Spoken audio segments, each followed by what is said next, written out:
We have in Europe more than 500 gigawatts of renewable resources which are ready to connect but cannot be connected because the grid is not there. Regulations were built to save taxpayers money, not to overinvest. So it's shuffling paper, which is time consuming, it's expensive. This is not fit for the purpose anymore.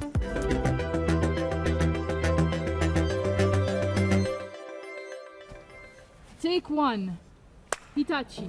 Hello, I'm Angela Barnes. Welcome to The Big Question. Well, this is the show on Euronews where we speak to some of the most influential leaders in business. And today I'm joined by Andreas Schierenbeck, CEO of Hitachi Energy. Andreas, thank you very much for joining us on the programme. It's a pleasure to have you with us. Now, there's been a lot going on, Donald Trump and his executive orders, and he talked about energy. And you have been very vocal about the need for urgent investment in power grids. Let's start with that, because Andreas, can you just explain to us how critical the situation is in Europe and what are the immediate consequences if action isn't taken now?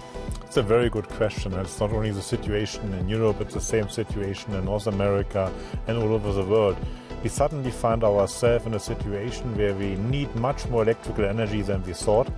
I think the increase is estimated to be 3 to 4 times higher than the primary energy.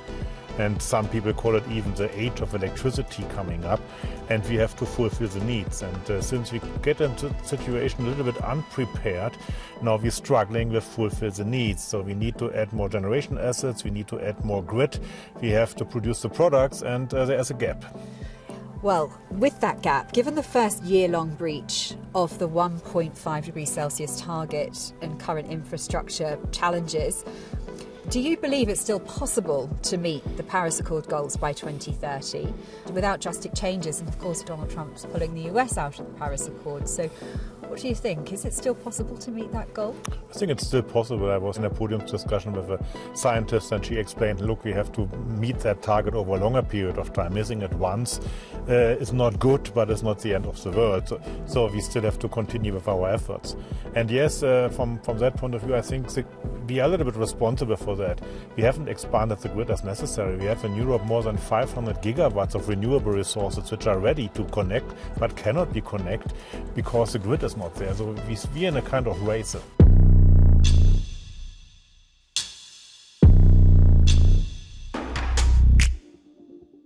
You've compared the shift as well previously, Andreas, I've seen, from the energy supercycle to the era of electricity, to the rise of the internet in the 1990s. Can you just elaborate on this parallel?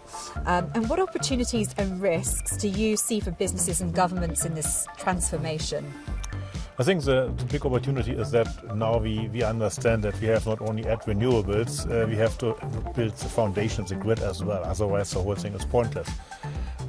What we have to change and where you have to adapt is that we have to become faster.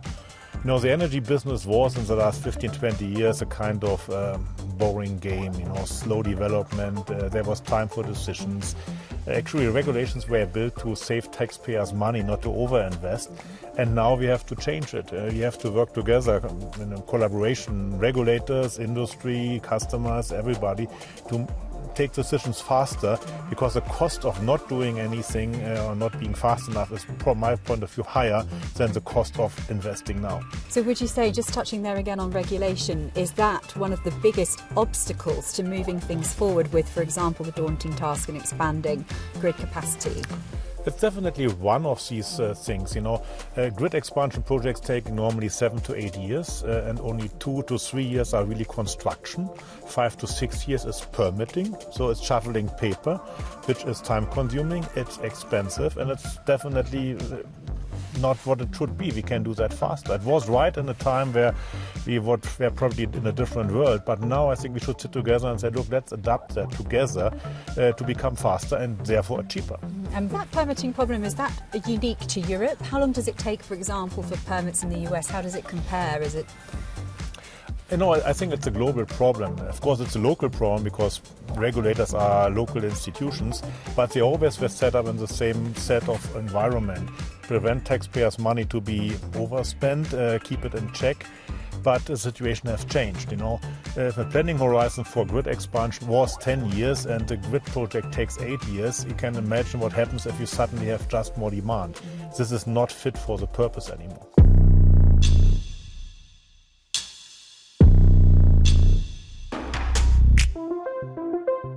And let's talk about what Hitachi Energy is doing to drive the energy transition through technological innovation. What role do you see your company playing in overcoming gridlocks and renewable integration challenges? I think as Hitachi we play multiple roles. First of all, we are investing to expanding our production capacity.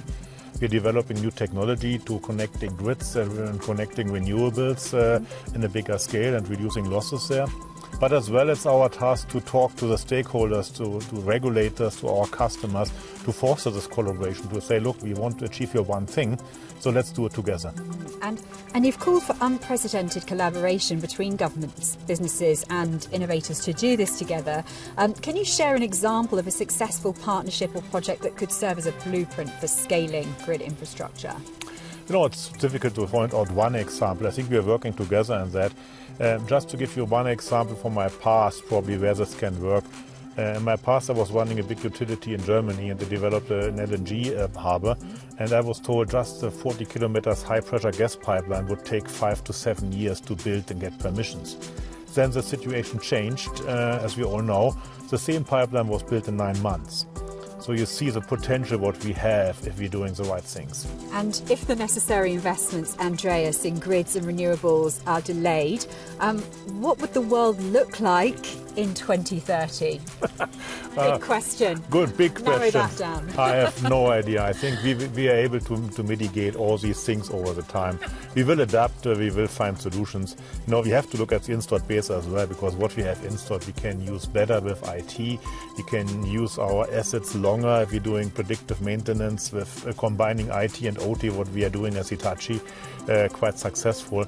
So I'm not saying delay the investments, but I'm not a pessimist that we're not solving the problems of the future.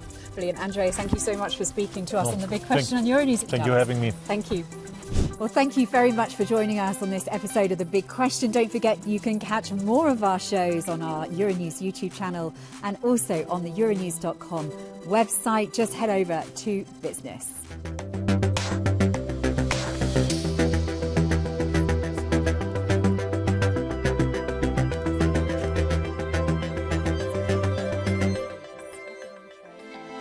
Coming up next time on The Big Question. Space will be everywhere. We cannot live without space. In 20 years from today, €1 invested in space programs brings about €5 back to the economy.